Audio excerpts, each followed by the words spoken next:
Today's topic is asymmetric synthesis 3. So in this topic I'll be dealing with the acyclic stereoselection. So in the acyclic stereoselection we'll be discussing about 1 2 asymmetric induction, 1 3 and then 1 4 asymmetric induction with certain models. Okay, so let's begin with the acyclic stereoselection. Acyclic stereoselection is nothing but it is the acyclic molecules which are conformationally more mobile. Okay, conformationally molecules which are mobile than the cyclic molecules. Acyclic molecules are more mobile than the cyclic molecules. So because of that, what happens here is the stereoselectivity will be difficult. Okay, will be more difficult to attain in acyclic rather than the cyclic molecules. So first what happens is we have to do the rationalization of asymmetric induction, and that has to be worked out with the acyclic systems. Like for example, if we have to for this we have to study the Cramp's rule or the Prelog's rule. So let's begin with the Cramp's rule and the Prelog's rule. So later that has been studied with the cyclic compounds. So if in that acyclic stereoselection you have to study the addition of the nucleophiles to the carbonyl compounds. In this addition of nucleophiles to the carbonyl compounds, what happens here is there are three types in which the 1 2 asymmetric induction, 1 3 and then 1 4 asymmetric induction. I'll be dealing with 1 2 asymmetric induction and 1 4 asymmetric induction with certain models. So if we will move on to 1 2 asymmetric induction, if the chiral center in the substrate molecule, remember the chiral center in the substrate molecule should be adjacent to the carbonyl group. Okay, that chiral center should be adjacent to the carbonyl group. Then stereochemical course of nucleophilic addition will follow the Cramp's rule. Okay, if the condition is that the chiral center in the substrate molecule should be adjacent to the carbonyl group, then only the nucleophilic addition takes place through the Cramp's rule. So based on that model we are studying some of this, like it can be open chain model, Cramp's acyclic model or chelate model or chelation model. Okay, so let's move on to Cramp's acyclic or open chain model. In this model what happens here is the definition of 1 2 asymmetric induction you can study from here. So it is the chiral center which is not having the polar compounds. Polarity should not be there, as well as any of the electronegative group like an oxygen group, cyano groups, any of the electronegative groups should not be attached. At that time what happens, the generation of the new chiral center atom, the new chiral center has been should be generated at the second position of already existing chiral center. Already the chiral center should be present over there. To that, one more new chiral carbon should generate in the second position of that particular group. So that induction is known as 1 2 asymmetric induction. Okay, so moving on to Cramp's rule. Cramp's rule, what it states is Cramp's rule states that the prediction of the configuration of major diastereomer in nucleophilic addition of the carbonyl compound having the chiral center at adjacent position. So the carbonyl compound should have the chiral center at the adjacent position. Okay, nucleophilic addition will takes place towards the carbonyl compound of your adjacent end position of your chiral center, and the reaction will be kinetically controlled. So that will be your major diastereomer, major products will be obtained. So let's move on to the typical Cramp's model. So here we are taking the molecule over here, and then the ketone molecules attached with the small, large and the small, medium and large group. This is your alkyl group.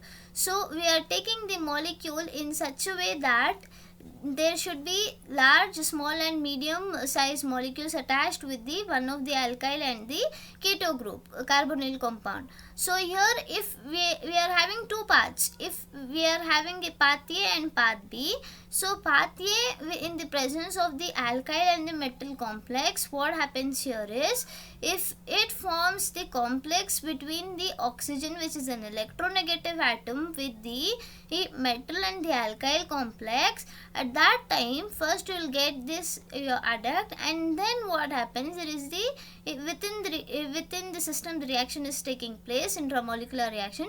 The alkyl group goes and attack to your or to the side, from the side of your small group of your carbonyl compound. Okay, it will just go and attack towards your small side of size of that compound. From that side of your carbonyl compound it goes and attacks. Meanwhile, the bond, this carbonyl compound which is having the carbon and oxygen bond, one of the bond will shift, make it as the O negative. Okay, once it makes as a O negative, at that time what happens, you can treat that with the lithium aluminum hydride or sodium borohydride, and that will convert your or ketone group to your alcoholic compounds. Okay, OH group will be produced. So you are resulting in this molecule, that is your major product. Okay, and moving on to next part B, if you will see here the preferred conformation of your chiral ketone, and then if you are attacking the alkyl group from the medium side, okay, medium side, and then the shifting of this bond towards here, that will result you in the minor product. Okay, whenever you have to always prefer this thing, because the alkyl group should always attacks from the side of your or carbonyl compound, small size of your or group with respect to the carbonyl compound. This attack will only be possible. For example, if we are taking the 3-phenyl 2-butanone on which is having either R or S configuration, and then this you can write this fissure in this way also, like Newman's projection. Okay, so if we will take this molecule and then this compound or precursor, at that time what happens, if we will do the reduction reaction in the presence of the lithium aluminum hydride. Okay, so there is a hydride shift. So if you will see here, this is your large molecule. Okay, and then this is your small, this is your medium. So this is your medium size. Okay, phenyl will always be your large, methyl is your medium, and then hydrogen is always your small molecule. So if you'll move on to here, what happens here is the hydride shift, the hydride attack towards your medium side. Okay, when it goes over here and there is a attack, at that time this is just a formation of the complex. Okay, don't get confused with dash bond with this complex formation. Okay, so metal and the oxygen is forming one complex over here, that's it. And then the hydride shifts hydride attack over here towards the carbonyl carbon. Once it goes and attacks, at that time what happens, this bond shifts, it will turn it as O minus and resulting you in the OH. Okay, so you will get back your product like this, that is your minor product. That is also similar to your this structure in the fissure. If you will write that will be your this structure, that is your thioisomer. Thio is always trans. Remember, T for thio, T for trans, and S for C for cis, and E for erythro and cis. Okay, so in the second path, if you will see, again the hydride shift towards the small side. The hydride is going and attacking towards your small side of small group of your atom, and then what happens, this bond shifts making as your O minus. Once it will become O minus, that time you are resulting your or this molecule as your erythro molecule. Well, okay, that is your cis product. You are resulting in this cis product, which is your major over here. In some cases, there will be thio will be your major product. Okay. So moving on to this Cramp cyclic model. So in this model, what happens? The chiral center must be with polar groups. Okay. So remember, in the Cramp cyclic model, the chiral center should be with the polar groups such as it can be polar groups such as OH, OR, NH2, NHR amines group. or the alkoxy or the OH alcohols group. So that is known as this Kram cyclic model is also known as rigid cyclic model or the chelation model. Well, if the, remember this sentence, if the complexing group is medium, if the group is medium, whatever the complexing group you are attacking, that is medium, then the nucleophilic attack of that carbonyl carbon from the side of the small group. Okay, if you are taking the complexing group is medium, and then only the nucleophilic attack will be towards your small side of your carbonyl the nucleophilic attack of that nucleophilic attack to that carbonyl carbon will takes place from the small group side of your small group. Okay, hence the cyclic model will predict same stereochemistry as in open chain model. Alright, then moving on to the same example, we are taking the phenyl butanone. And then if we will write this in the Newman's projection, and then if you are treating it with the lithium aluminum hydride, what happens here is the hydride shifts is taking place towards this side, and then the bond gets shifted over here, and then there is a generation of your O negative. Okay, leading to the formation of your the two products. One is your erythro, which is your major. I said you there are certain products which is in which the erythro products will be your major. So that is your this case. Whenever the polar groups will be present, at that time the complexing group will be attacking towards your small side of the group, which is showing over here. At that time what happens, you are getting the erythro as your major product and thrio as your or minor product. Okay, if you are attacking towards this side, then you are getting this product. Okay, remember, when you will attack towards this side, at that time you will get this product. If you will attack towards this side, you will get back your this product. And moving on to Kram's dipolar model. In the Kram's dipolar model, what happens here, the chiral center should be with the electronegative group. Okay, like oxygen group, which is your electronegative atom will be attached. Like in Kram's model, what happens in the dipolar model, electronegative atom must be anti-periplanar to the carbonyl group. Okay, anti-periplanar to the carbonyl carbon, then only the stable conformation will be present. Alright, and then because if the repulsion between the negative polarized, that is the electronegative atom, and the halogen atom will be there, at that time what happens, this repulsion that will lead to your dipole repulsion will leads to an unstable atom. So that's why the chlorine atom which is present over here, that should be anti-periplanar and it should be always apart from each other. Okay, so if you will consider this molecule N-butyl butanone, chlorobutanone, at that time what happens, methyl butanone, and then what happens here is you are considering the small, large and medium, and then large molecule. This is your large, and then this is your medium, and then this is your hydrogen is your small molecule. So if you will take this one, and then if you will rotate it towards your, if you will see here, this is also, this oxygen atom is also having the delta negative, and the chlorine atom is also having the partially negative charge. Okay, and then if you will rotate this around the 60-degree rotation, imagine you are rotating towards your 60-degree rotation. Okay, 60. At that time what happens, this just shifts over here, and then this comes towards this side little bit, and then again this goes towards this. Alright, just there is a slight twist, like it is just rotating around 60-degree. When it rotates, at that time you will get back your this structure. Okay, if you will see here, there is a dipole repulsion over here. If you will see between the oxygen and the chlorine atom, there is a dipole repulsion.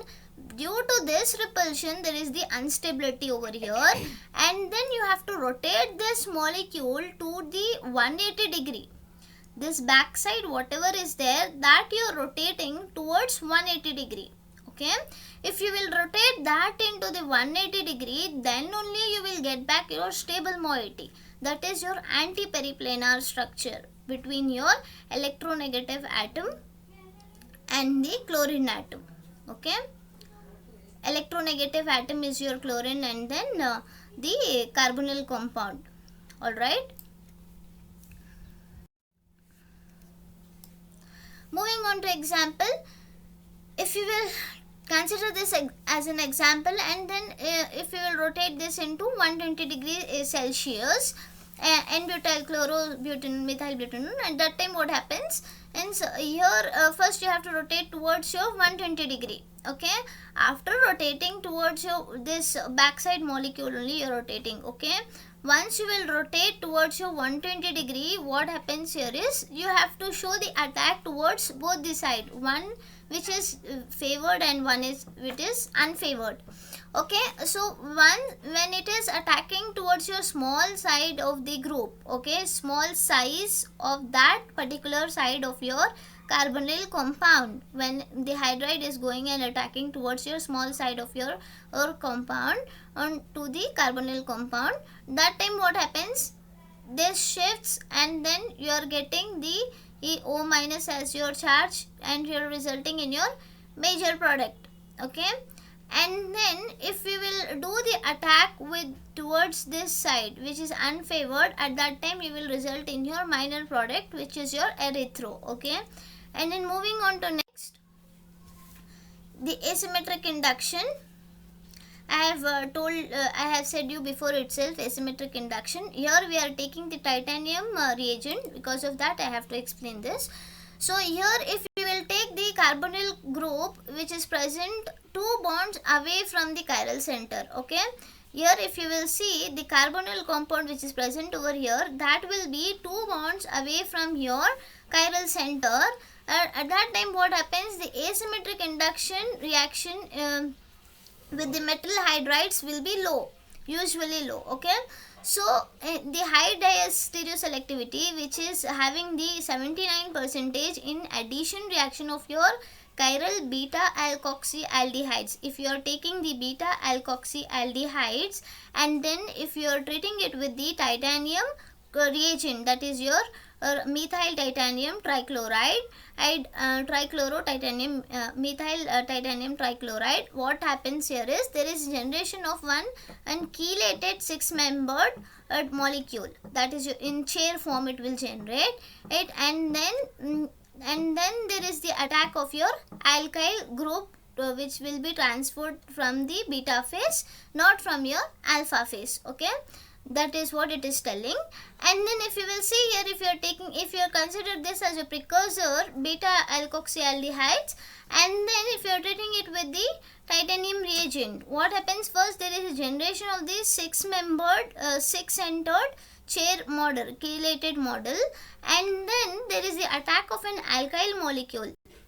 It should be always opposite to your methyl group. Okay, the attack should be the opposite towards your methyl group. Alkyl group should be attacking towards your opposite of the methyl group. So it goes, this alkyl group will go and attack here, and then this bond will shift, resulting you in the O minus. Okay, and then you will result in your 90% of your this product. All right. Moving on to next slide. In the 1,4 asymmetric induction, here what happens? If you consider the reaction in which the nucleophilic addition with the beta ketoesters, with the ketoesters of the type RCO, COO, CSML is nothing but small, medium and large group. Okay, wherein that is your SML, that is small, large and medium groups respectively. Here remember you are studying the Prelog's rule. So on the chiral center by predicted Prelog's rule, your molecule is so oriented that the 2 carbonyl carbon groups, see here, these are antiperiplanar in nature. Okay, the 2 carbonyl groups should be antiperiplanar in nature, and the other groups like small, medium size should be in the same plane. They are in the same plane, and only this should be in antiperiplanar, or must be on the same of that thing. Then the reagent will approach towards the less sterically hindered side. So if we will take this one, this molecule, okay, diketones, and then you are attacking with the alkoxy groups, that time what happens here, you are treating it with the Grignard reagent RMGX.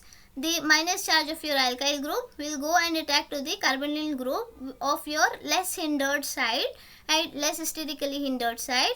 When it goes and attack, at that time what happens, the bond shifts, make it as the O minus. Once it will shift as the O minus, as upon hydrolysis what happens, it will generate the H plus ion, that is you're resulting in the alcohol. One is your major product and one more is your minor product. Okay, whenever the alkyl will be in the front position, that is your major, and then in OH will be in your back, that is your major. And then if the alkyl, okay, see this, and then you will get to know that is your major and then this is your minor product.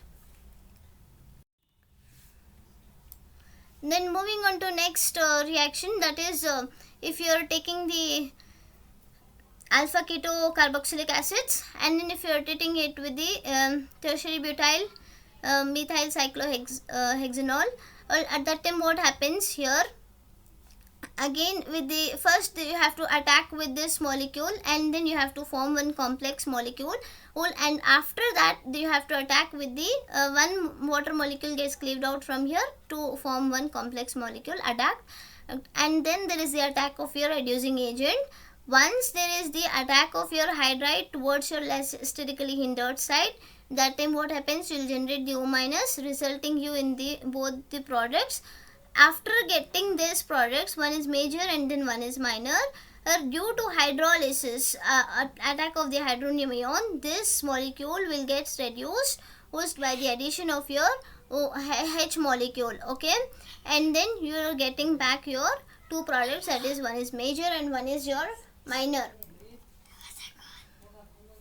Thank you. If you have any doubts, you can ask me in the comment box.